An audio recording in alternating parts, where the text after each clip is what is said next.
Oh, today's daf yomi is Shevuos daf Lamed Aleph 31, and we're going to start on 30b, 5 lines from the bottom. The Gemara says that today's daf is dedicated for a shmira for the Chayalim, Hatzah for the Shvuyim, and a Yeshua for Am Yisrael, salvation in this difficult time.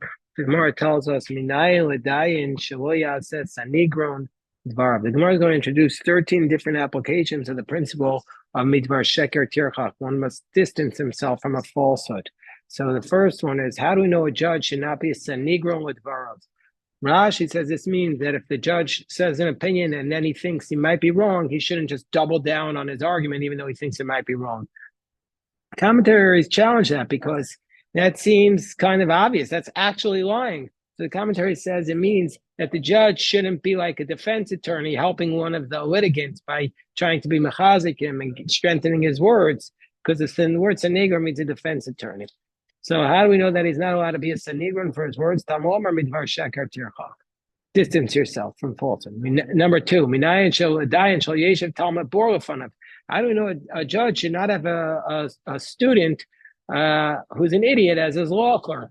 Meaning he should have somebody who's sitting in front of him who's smart. He shouldn't have somebody who's just going to tell him exactly what he thinks, but somebody should challenge him. This could lead to a falsehood. It says the verse midvar sheker tirchak. Number three, midayin l'dayin sheyodeo chaveru shu gazlan. How do we know a case where a judge knows that his friend is a robber? And a witness who knows that his friend is a robber. How do we know you shouldn't join with him to be a judge on the panel with him? And how do you know that also you shouldn't be a witness with him? Because says distance yourself from a falsehood. Number four, well, how do we know that if a judge says he knows that these people are being deceptive, he knows that they're lying? Well, since witnesses are testifying, he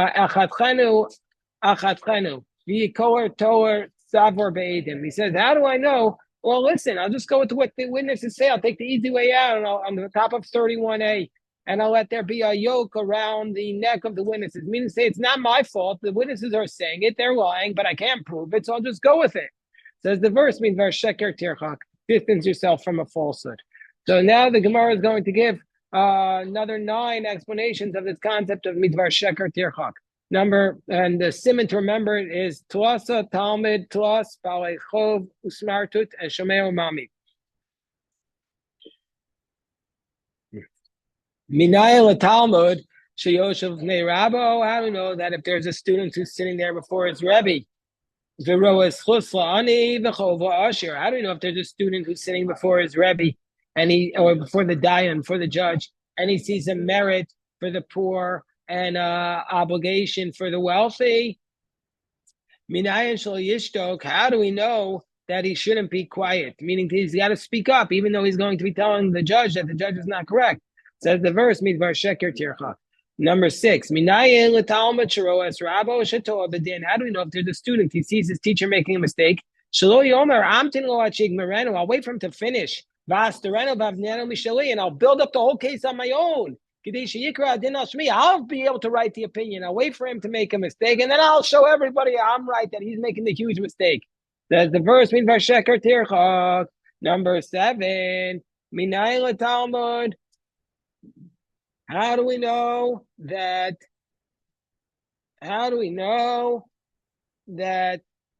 Shamro Rabo Yodei Atabishim knows Meya Mana Any Mivada Mana Any Mivada? You know me that I'm not a liar. You could trust me with $100. Well, guess what? Mana Yeshi Tzoponi. I promise you, this guy owes me $100. I only have one witness. I need you to be the second witness. You could trust me. Don't rely upon that. The Gemara says, what are you talking about? This is not distance yourself. That's an actual lie. You're not going to be a false witness. Oh, Gemara says, okay, let's amend that. So he says, I have one witness. I want you to just stand there. and don't say anything. You're not going to say a lie. You're just going to intimidate him. That's prohibited because distancing. You had a question, Bill? So this is like, I hate to say this, people do this in like business transactions. They make a guy like show up and be like he's like a shadow buyer to like a property, but he's no interest in buying it. He's just like trying to make people think, oh, there's a lot of interest in this property. This is not the only one. There's another interest. Oh, I'm getting multiple offers. Like every real estate agent in the world says, I got a lot of offers on this property. So this is midvar sheker terach, and now what a lie. How do we know if you're making a claim against somebody for 100? Shloyomar at the nano b'masayim. Oh, I'll make a bigger claim. I'll claim 200. Why? He'll admit to me that he only owes 100. Then he has to take an oath called modav mixas. I'll have to take a partial oath of modav mixas, and then once he has to take an oath in that area, you can force him. Once he's getting up there in the court taking an oath, you can make him take an oath on other areas which you otherwise wouldn't be able to force him on pre-existing claims. And then I'll make him take an oath on other areas. You can't do that. Another case, how do you know that if you make a claim against your friend for 100, and you made a claim for 200, so you can't say, listen, and they made a claim against him for 200. Now he doesn't want. This is the case. It's the opposite. The guy doesn't want to have to take an oath. So because then he's going to have to take an oath on other things. So he can't say, "Listen, I'll lie about everything in the court, and I'll give him the money outside the court. So I won't have to take an oath. And then I won't have to take an oath from another area." So it's the verse midvar sheker tircha. Next case, number 10. Notion mana be'echad. Let's say there are 3 people who make a claim against one guy for 100. They can't say, okay, I'll ask for 300. You 2 be the witnesses. And then we'll split it. No, you can't do that.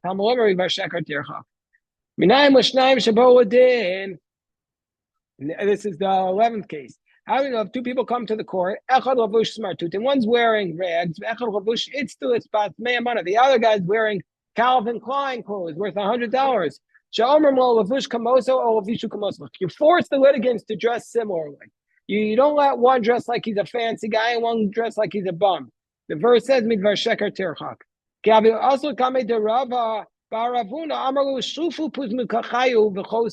He used to say, remove your clothing and then come up to the court and then go down to the court. You remove your shoes. He didn't let people go in fancy clothing. This is number 12. How do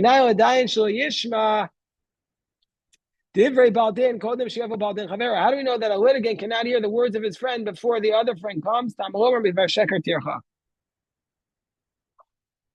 Yeah, you can't, that would be a falsehood if you hear one before the other. How do we know that a litigant cannot make the words sound good for the judge before the other litigant comes? As the verse means, sheker tirchak.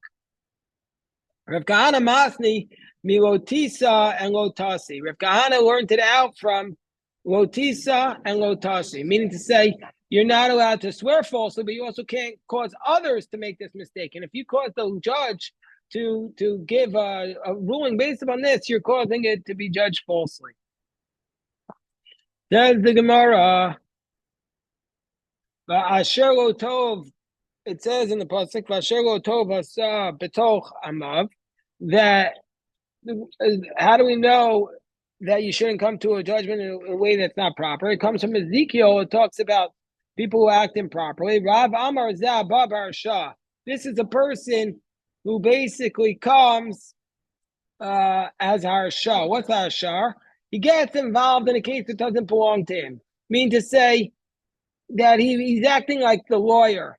But the problem is he's not just the lawyer. Rashi says the concern is that, let's say the first guy, he would compromise. And this one, because it's not his fight, he doesn't need to compromise. He wants to get the maximum commission. And so since he wants to get the maximum commission, he's not, and it's not really his direct fight, so he's going to keep pushing the case until he makes more money, whereas the two parties actually would have settled. So that's called harsha. That you're pushing beyond what really is in the best interest of the person you're representing. That's how Rashi explains it. Now, this is a person who buys a property and he knows that there are people who have claims against it, and that's why the guy wants to sell it, because he knows he's strong and they'll never be able to get it from him. So that's also considered to somebody who does not good amongst his people.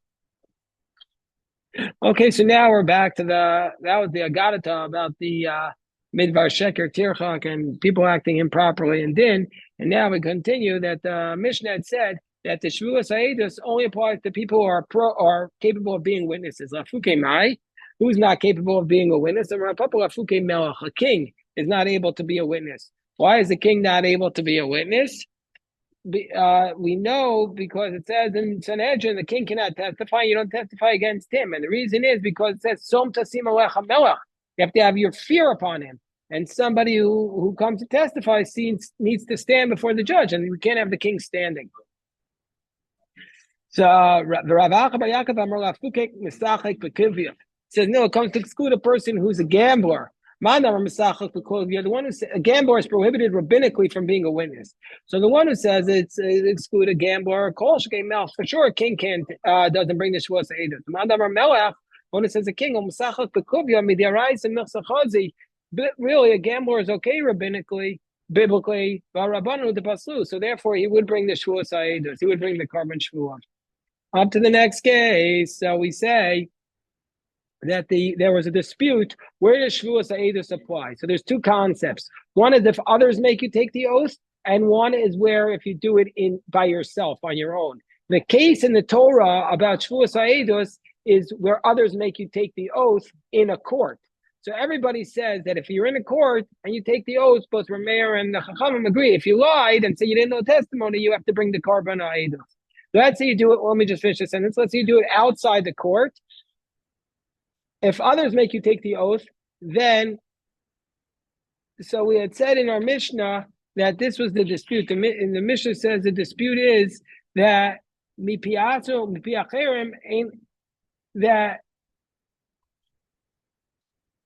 so from other people, it's only liable if you do it in the court. On your own, it's liable in the court and outside the court. Whereas the Chum say that it's only liable in the court. Meaning to say, let me just summarize that because I'm not sure I said it right the first time. That Rabbi Meir says it applies on your own in the court, and if others make you take the oath in the court and outside the court. Whereas the Chachamim say it only applies in the court. You had a question? No, that's the point. Let's say he said it. And then they want to get him to say no, he doesn't have to bring the korban because he wasn't allowed to testify anyway. So then Gemara says, what's the nature of this dispute? The Chachamim say that if it takes place outside of the Bezdin, you never have to bring this korban shvuah. Whereas Rav Meir says, if others make you take the oath outside of Bezdin, it does make you. So the Gemara says, Amru Rabbanan Kamei Papa. So the source for outside of Bezdin, whether or not it applies, is by comparing it to what's called Shevuos HaPikadon. That's if you were a watchman and you swear you don't have the item in your possession anymore. So that's clearly taking place outside of Bezdin. So the question is, B'don mina umina, B'don mina v'uki ba'asra. They're arguing about whether or not when you derive something from something else, you derive it with all of the contextual laws from that place, or no, you derive it with that specific law, but you don't take all of the laws from that context. Because Rav Meir Savar, don't mina mi pikadon. You take it with all the laws from the context of pikadon, from this deposit. Ma pikadon, just like this deposit, mushba mi piatzo chayev, just like the deposit, if you made the oath on your own, you're liable. Af edus mushba mi piatzo chayev. So too, this testimony, oath of testimony, if you did it on your own, you're liable. Umina, and we also learn from there, ma pikadon ban the Beis Dimensional Bezdin, just like a deposit, whether or not you're in the court you're liable, even outside the court, because it takes place outside the court. Also,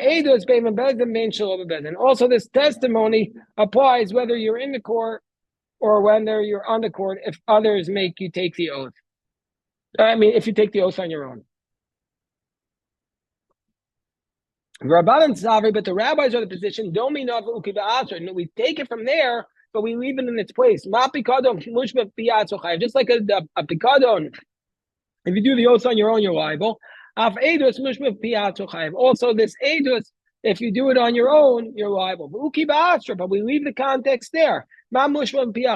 Just like if others make you take the oath, the bezdin in, shlo bezdin lo.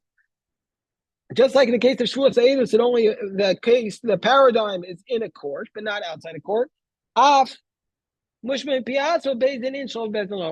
you take the oath on your own, it only applies in the court, but not outside the court.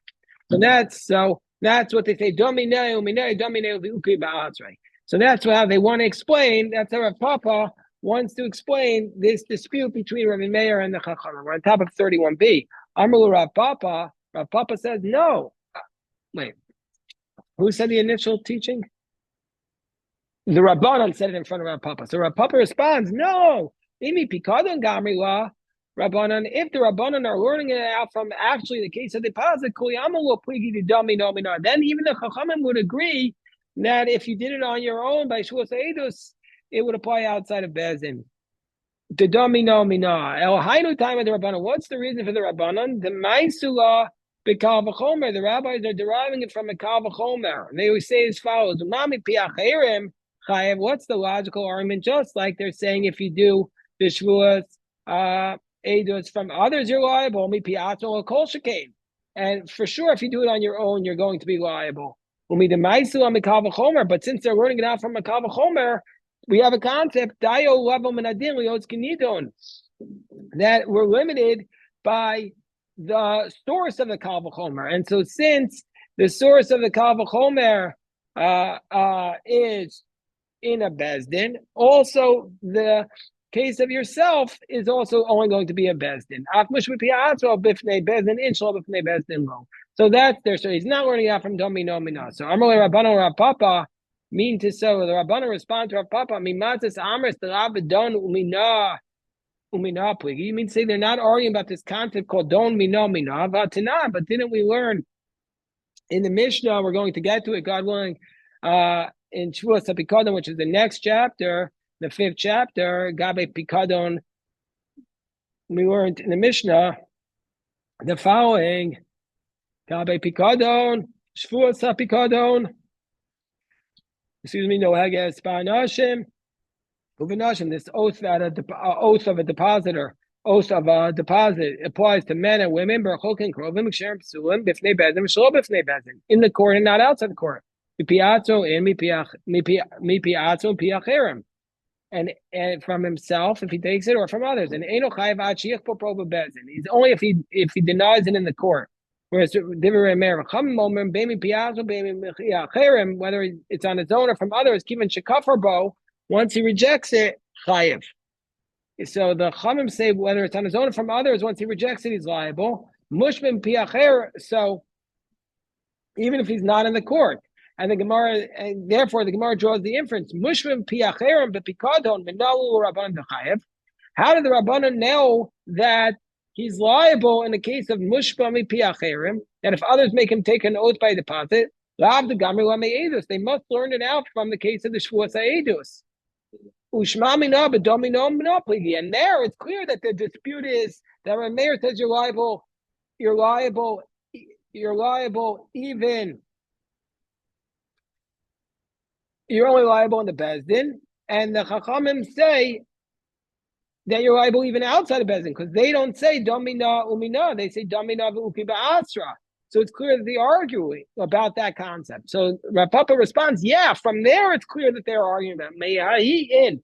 From that Mishnah, it's clear that that's their argument, but Meha Leka. But from our case here, it's not clear that they were arguing about that concept. So Shma Mina.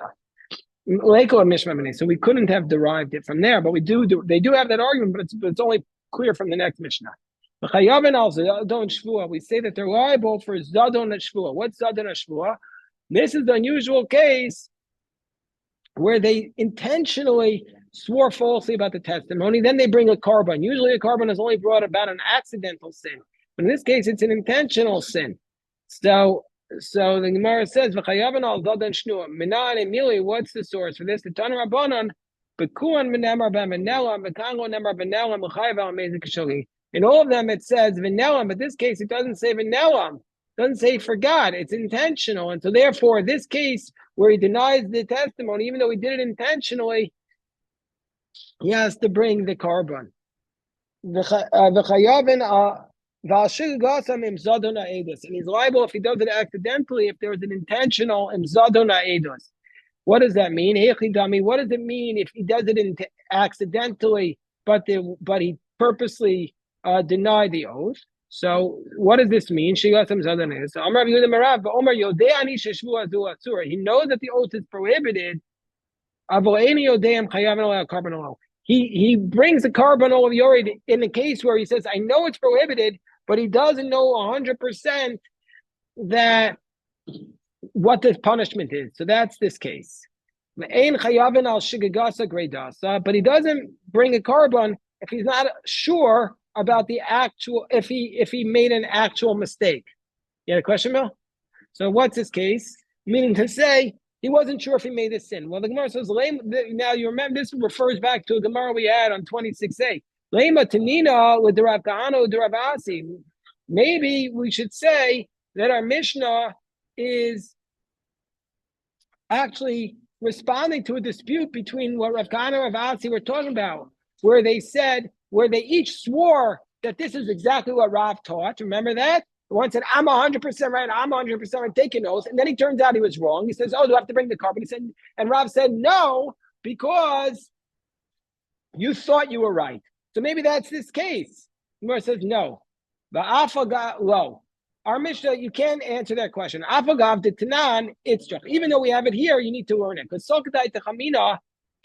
might have thought by Shevuos ha'edus, you don't bring the carbon. Deloksiv v'nelam, because there it doesn't say v'nelam. The be'inan shogeg dumya the mazid. So you might have thought that the shogeg has to be like the mazid, meaning to say that's the reason. That it's only a case where you don't know what the carbon is. Of Ohasam, but in the case of Rav Dechsiv v'nelam, where it says he made a mistake, I feel it should go sakoldu. I might have thought in that case that even if he has any mistake, he has to bring the carbon. So therefore, Rav had to teach us he doesn't do it. Okay, now we come up to the next Mishnah. Shevuos ha'edus Ketzad. What is this case of this oath of the testimony? Amar Shnayim, that this man, litigant, says to two people, Bovu Duni, come and testify for me, a Shvuah, come and testify for me. And these people respond, Shvuah she'ein anu yodin ha'edus. They say, we swear we don't know any testimony. Osha amrulo. Or they said to him, Ein anu yodin ha'edus. Or they say to him, we don't know. So he says, Mashpi ani ochem. I make you take. You had a question?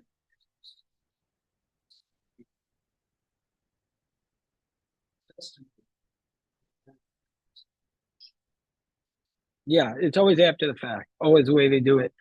So they said, Shvuah amru ein anu yodin ha'edus. He says, Mashpi ani ochem. I'll make you take an oath. Amru amen. All they say is amen. Harei chayav, and they're liable.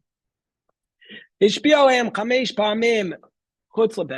Let's say he made them take an oath 5 times outside of court. And then even though they took this oath 5 times outside of Bezdin, then they come to court and they say, actually, we do know testimony. Then they're going to be Peturim. Then they're exempt.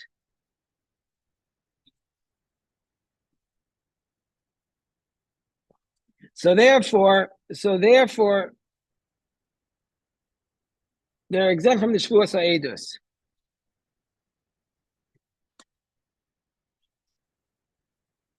There's a question whether or not they were liable for the other karbanos of Shevuos Bitoy or Shevuos Sheker, but that's a different question. So,